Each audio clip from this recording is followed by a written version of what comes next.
Annapurna base ক্যাম্পের মতো beginner to moderate লেভেলের একটি ট্র্যাকে টানা 7 দিন হাঁটার পর আমার প্রয়োজন ছিল একটা রিল্যাক্সেশন, আর তা যদি হয় সম্পূর্ণ প্রাকৃতিক উপায়ে তাহলে তো কোনো কথাই নেই।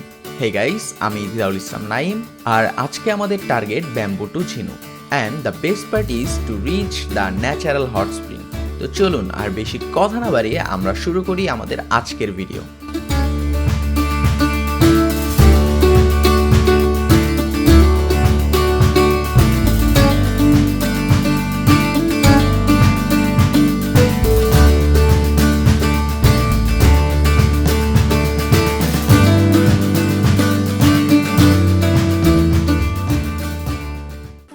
Very good morning from bamboo.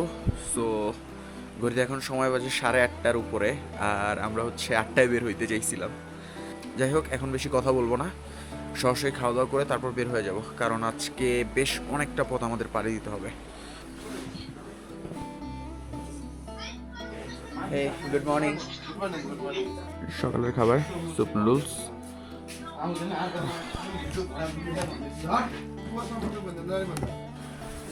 चलो चलो ओके सर, फिर से मुलाकात होगा आपसे। मुलाकात करके बहुत अच्छा लगा मुझे। इंशाल्लाह तो चलता हूँ। अच्छे से जाइए। ঘড়িতে সময় 9টা, আর আমরা আমাদের যাত্রা অলরেডি শুরু করে দিয়েছি। একটা পাহাড়ের অল্প কিছুটা আগাইলাম, এর ভিতরে ভাই ফাটা শুরু হয়ে গেছে। এখনও তো হচ্ছে মেইন যে পাহাড়টা, কারণ ব্যাম্বু থেকে আপার সিনোবা ওই পর্যন্ত মোটামুটি একটা পাহাড় যেটা আমাদের উঠতে হবে, কিন্তু মেইন হচ্ছে যে লোয়ার সিনোবা থেকে চমরং পর্যন্ত যে পাহাড়টা, ওইটা কোনোভাবে আপ করতে পারলেই হয়েছে। আমার তো এখনই শ্বাস ফুলতেছে।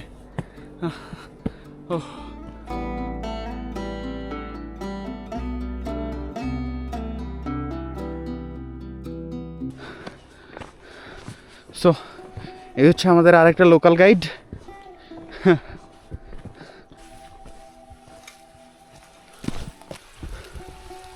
ও অনেক বেশি হয়রান হয়ে গেছে। কালকে আমরা যে অন্নপূর্ণা বেস ক্যাম্প থেকে হচ্ছে ব্যাম্বু পর্যন্ত এসেছি, এখানে আমাদের প্রায় 7 ঘন্টা লেগেছে। তারপর অত ক্লান্তি আসে নাই, কারণ টোটালটাই হচ্ছে ডাউনহিল ছিল। কালকে কিন্তু আমরা অলমোস্ট 2000 মিটার নিচে নেমেছি, কিন্তু আজকে আবার উপরে উঠতে হচ্ছে, এই জন্য খুব বেশি ক্লান্তি লাগতেছে। আর আজকে রেস্টও করা যাবে না, কারণ যদি রেস্ট করি তাহলে হচ্ছে হয়তোবা হট স্প্রিংটা মিস হয়ে যেতে পারে।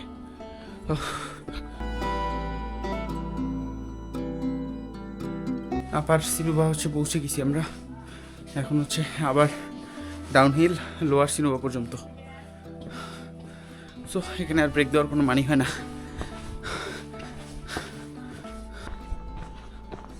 এখান থেকে হচ্ছে পুরো ম্যাপটা দেখা যায়। ওই হচ্ছে লোয়ার সিনোবা এইটা, তারপর ওই উপরে হচ্ছে চমরং, আর ওইখান থেকে ওই যে একদম নিচে হচ্ছে ঝিনু, আর ওই ঝিনু থেকে হচ্ছে অলমোস্ট 40 থেকে 50 মিনিট নিচে হচ্ছে হট স্প্রিং। কত রাস্তা যে আজকে পাড়ি দিতে হবে তার কোনো ঠিক ঠিকানা নাই।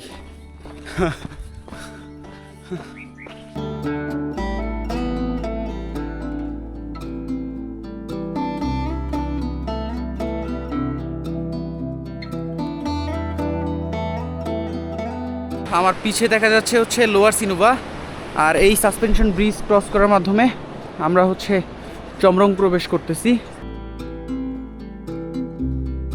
আমার শরীর আর চলতেছে না, একদমই ছেড়ে দিছে। আর সবথেকে বড় কথা হচ্ছে যে রেস্টও করতে পারতেছি না, অনেক দূর যেতে হবে যে, আর যদি রেস্ট নিয়ে যাই তাহলে হট স্প্রিংটা মিস করে ফেলবো।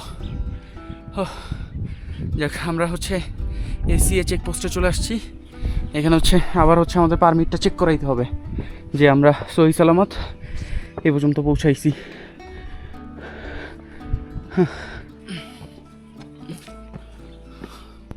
আজকে ওয়েদারটা বেশ ভালো, ওই পাশে মাছাপুচ্ছও দেখা যাচ্ছে, আর এই পাশে অন্নপূর্ণা সাউথ একদম ক্লিয়ার। 1:30 বাজে, আর আমরা হচ্ছে একদম পাহাড়ের চূড়ায় পৌঁছে গেছি। এখন হচ্ছে আবার একদম নিচে নামতে হবে ঝিনুর জন্য, তারপর ওইখান থেকে হট স্প্রিংয়ের জন্য আবার হচ্ছে প্রায় 40 মিনিট বললো, দেখা যাক কতক্ষণ লাগে, তারপর আবার ওইটা উঠতে হবে। ও 3টার ভিতরে আমি চাচ্ছি ঝিনুতে পৌঁছে যেতে, কারণ 5টার পর হচ্ছে হট স্প্রিং অফ করে দেয়।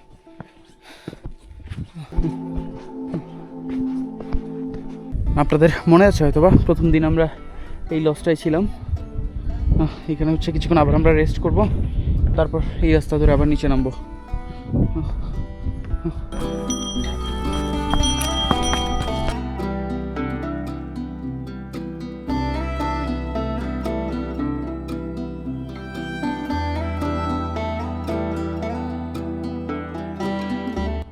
এটাই মনে হয় মাউন্টেনের সাথে শেষ দেখা। এরপর নিচে যাওয়ার পর হয়তো ওইখান থেকে মাউন্টেনের এরকম ভালো লুক পাবো না। অনেক মিস করবো ভাই, অনেক মিস করব। অসাধারণ ছিল এই কয়টা দিন। মানে যতগুলো রূপ আমি চেয়েছিলাম এই অন্নপূর্ণা ট্র্যাকে, আলহামদুলিল্লাহ সবগুলো পেয়েছি। এখন হচ্ছে ঝিনুতে যেয়ে যদি হট স্প্রিংটা নেই, এনাফ। ফাইনালি সময় হচ্ছে 2:30টার উপরে, 3টার কাছাকাছি আমরা ঝিনু পৌঁছে গেছি। আর এই যে এই রাস্তাটা দিয়ে হচ্ছে আমরা উপর থেকে নিচে নামছি, আর এই যে সোজা যে রাস্তাটা গেছে এটা হচ্ছে হট স্প্রিংয়ের জন্য গেছি। তো হট স্প্রিংয়ে যাওয়ার আগে আমি এখান থেকে হচ্ছে কিছু খাবার নিয়ে নেব, লাইক কোক, চিপস এগুলো, আর দেখি হালকা পাতলা যদি লাঞ্চের জন্য কিছু পাই ওইটাও করে নেব। ও এখন হচ্ছে আমরা হট স্প্রিংয়ের দিকে আগাচ্ছি। হ্যাঁ, এখান থেকে যেতেও শুনলাম মোটামুটি 40 মিনিটের মতো সময় লাগবে।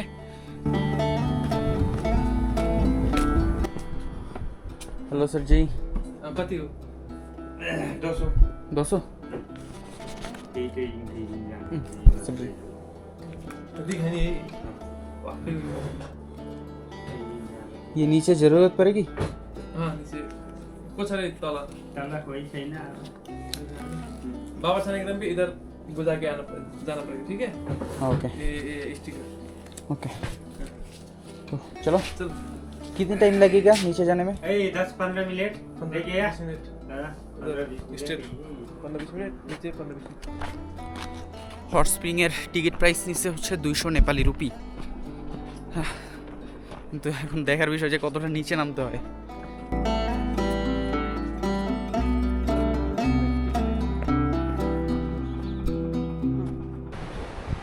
ফাইনালি আমরা পৌঁছে গেছি। আধা ঘন্টার তো উপরেই লাগছে, আধা ঘন্টার কম লাগে নাই। যাই হোক, এখানের দৃশ্যটা দেখে খুব সুন্দর লাগতেছে। ওই যে পাশ দিয়ে হচ্ছে মোদি রিভারটা বয়ে যাচ্ছে, এই একটা হট স্প্রিং, ওইখানে একটা আছে, ওই পাশে একটা দেখলাম। তো চলুন কাছে গিয়ে আরও ভালোভাবে দেখাই আপনাদের। সর্বপ্রথম হচ্ছে শুদ্ধিকরণ যেটাকে বলে, মানে হচ্ছে আপনার বডিটাকে আপনার ক্লিন করতে হবে, তারপর হট ওয়াটারে নামতে হবে।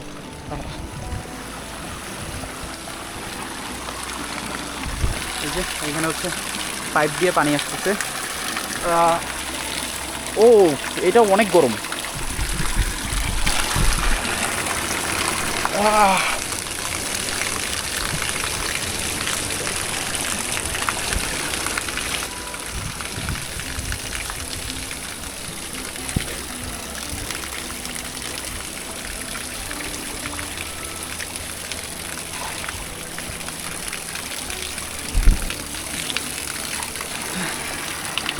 এই জিনিসটা হচ্ছে ভালো লাগছে, কারণ হচ্ছে সবাই একটা বদ্ধ পানির ভিতরেই বলতে গেলে আগে হচ্ছে ক্লিন হয়ে নিচ্ছে, এটা ভালো। তো এদিক দিয়ে হচ্ছে সামনে আরেকটা আছে, ওইটাই যাবো আমরা, প্রাইভেট পুল করে ফেলবো এটাকে। बहुत ठंडी लग रही है। ओह टीचर के साथ तो ठंडी लगेगा ना, हाँ हाँ तो टीचर निकल के आना चाहिए था ना।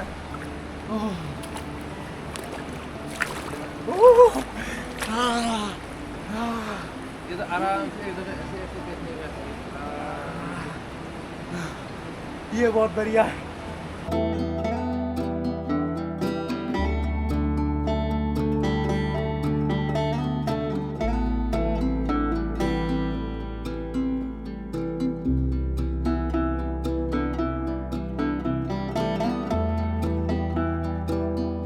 এখানের সকল কার্যক্রম শেষ, অনেক মজা করলাম, আর অনেকক্ষণ প্রায় 1.5-2 ঘন্টা হয়ে গেছে এখানে আছি। আসলে উঠতেই মন চাচ্ছে না, তার ভিতরে ঠান্ডার ভিতরে গরম গরম পানি। এটা কিন্তু হচ্ছে ন্যাচারাল হট স্প্রিং, আর এখান থেকে ভিউটাও জোস। ও হো হো হো হো।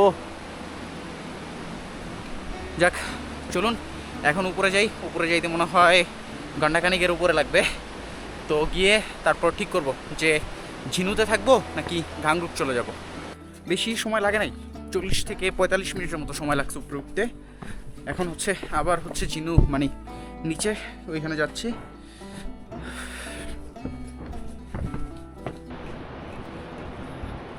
আলহামদুলিল্লাহ এখান থেকে শুরু করছিলাম, আবার এইখানেই চলে আসলাম। ওহ, এতদিন পরে আর এত কষ্ট সহ্য করার পরে তারপরও মনের ভিতরে কোনো কষ্ট নাই, কারণ এই ট্রিপটা আমার একটা স্বপ্নের ট্রিপ ছিল। আলহামদুলিল্লাহ আল্লাহ পূরণ করছে। আর অন্নপূর্ণার অনেকগুলো রূপ দেখেছি, যতগুলো মানে দেখতে চেয়েছিলাম সবগুলোই মোটামুটি। স্নোফল, স্নো, হট স্প্রিং, মোটামুটি সবই। গাড়ি পাওয়া যায় নাই, যার ফলে হচ্ছে আমরা এই পারে এসে তারপর হচ্ছে এই রুমটা স্টে করতেছি। রুমটা একটু আপনাদেরকে দেখাই। 3 জনের জন্য কমফোর্টেবলি। সো কালকে সকালে হচ্ছে আমরা এখান থেকে পোখারার উদ্দেশ্যে রওনা হব। এখান থেকে একটু ভিউটা দেখেন। অনেকদিন হাঁটলাম, এখন একটু রেস্ট করার পালা।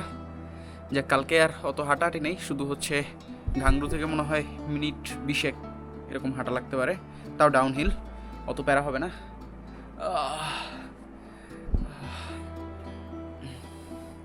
সো আমাদের খাবার চলে আসছে, নেপালি থালি, কিন্তু স্পেশালিটি হচ্ছে যে আজকে আমাদের সাথে চিকেন আছে।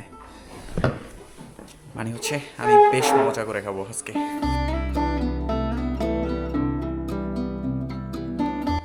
এতদিন পরে হচ্ছে মন ভরে তৃপ্তি করে খেলাম। যাই হোক, এখান থেকে হচ্ছে আর একটু ভিউটা দেখেন। ওই যে ছোটো ছোটো ঘর দেখা যাচ্ছে ওই যে উপরে। আমরা কালকে বা পরশু ওই সব জায়গায় তো ছিলাম, তাই না? এখন হচ্ছে এইখান থেকে দেখতে আসলেই সুন্দর লাগে। Very good morning guys. ঘড়িতে এখন সময় 9:30, আর কিছুক্ষণ হলো ঘুম থেকে উঠলাম, ফ্রেশ হলাম। একটা জিনিস বাইরে বের হয়ে দেখে খুব ভালো লাগলো যে মাউন্টেন পিছা ছাড়তেছে না। ওয়েদার জোস। আর ওইখান থেকে অন্নপূর্ণা সাউথ থেকে শুরু করে পুরাটা দেখা যাচ্ছে। যাক, আজকে হচ্ছে আমরা এখান থেকে ইনশাল্লাহ পোখারা চলে যাব। দেন পোখারায় আশেপাশে একটু সাইট সিন করবো। তো রেডি হয়ে হচ্ছে আমরা বের হয়ে গেলাম। আর অন্নপূর্ণাকে শেষবারের মতো বাই বাই।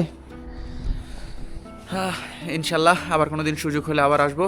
তো চলুন আগাই। এটা হচ্ছে গাড়ির স্ট্যান্ড। তো অনেকক্ষণ ধরেই আমরা ওয়েট করতেছি, কোনো লোক পাচ্ছি না। অফ সিজন তো, এই জন্য লোক পাওয়া যাচ্ছে না। যাই হোক, তো আমরা এই গাড়িটা ঠিক করলাম ঘাংরুক পর্যন্ত 2000 নেপালি রুপি দিয়ে। চলুন যাওয়া যাক।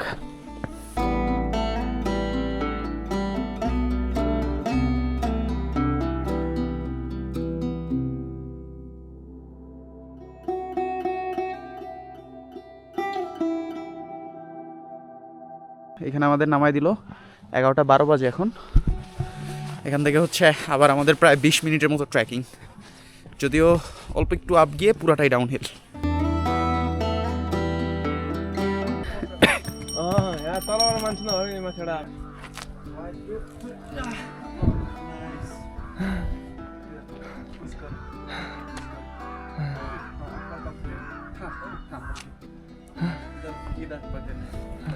ओके हाँ बहुत अच्छा है।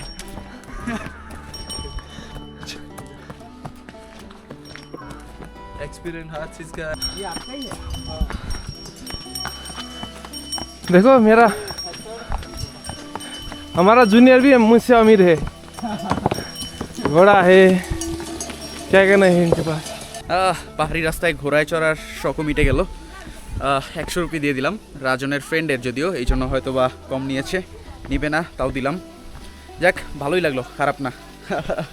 পান্ডা হ্যাঁ কই বাত নেই। তো এই জায়গায় চলে আসলাম যেখান থেকে হচ্ছে আমরা গতকাল হাঁটা শুরু করছিলাম। এইখানে হচ্ছে বাস গাড়ি সব কিছুই ভরা আছে। তো আমরা হচ্ছে বাসে উঠবো। ও সকালবেলা অ্যাভেলেবেল পাওয়া যায়, কিন্তু সময়ের সাথে সাথে এখান থেকে সব চলে যায়। গাড়িটা ভরি আলো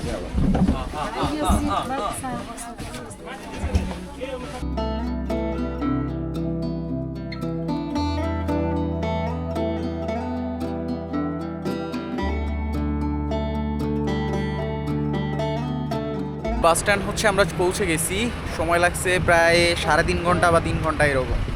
এখন হচ্ছে ইনড্রাইভে একটা ক্যাব বুক করছি, এটা দিয়ে হচ্ছে আমরা লেক সাইডে চলে যাব। ওকে চলো রাজন, আয়। এখন সবার আগে হচ্ছে আমাদের লাঞ্চ করতে হবে ভরপুর। এখানে হচ্ছে আপনার একটা হালাল ফুড আছে, এটা হচ্ছে আমরা খাওয়া দাওয়া করবো। হালাল ফুডে খাবার অর্ডার দেওয়ার পরে তারা ইনস্ট্যান্ট রেডি করে, তাতে প্রায় 15 থেকে 20 মিনিট লেগে যায়। তাই আমরা খাবার অর্ডার করে আমাদের ব্যাগগুলো হোটেলে রেখে আসি। তো আমাদের খাবার চলে আসছে, চিকেন বিরিয়ানি, আর রাজন কি যেন অর্ডার করছে, আই হ্যাভ নো আইডিয়া। খাবারটা দেখে যে বেশ ভালোই লাগতেছে। খাবার শেষে রাতের সময়টা ছিল অসাধারণ। আপনাদের মনে আছে হয়তোবা আমার ভার্সিটির সিনিয়রের সাথে আমার ট্র্যাকে দেখা হয়েছিল। পোখারা পৌঁছে আমি রাতটা তার সাথে ঘুরি, অনেক এনজয় করি এবং বেশ কিছু ইনফরমেশন কালেক্ট করি। তার ভিতরে প্রধান হচ্ছে মাত্র 700 টাকায় থাকা কমপ্লিমেন্টারি ব্রেকফাস্ট সহ একটি হোটেল। সেসব থাকবে আগামী ভিডিওতে। যাই হোক, আজকের ভিডিও এই পর্যন্তই। আগামী ভিডিওতে হচ্ছে এই ট্যুরের সকল খরচ, সকল গাইডলাইন, এইসব বিষয় নিয়ে কথা বলবো। তো ওই ভিডিওটা কিন্তু অনেক বেশি ইম্পর্টেন্ট হতে যাচ্ছে। সেই ভিডিওটা দেখার আমন্ত্রণ জানিয়ে আমি বিদায় নিচ্ছি। সকলে ভালো থাকবেন, সুস্থ থাকবেন। আল্লাহ হাফেজ, আসসালামু আলাইকুম।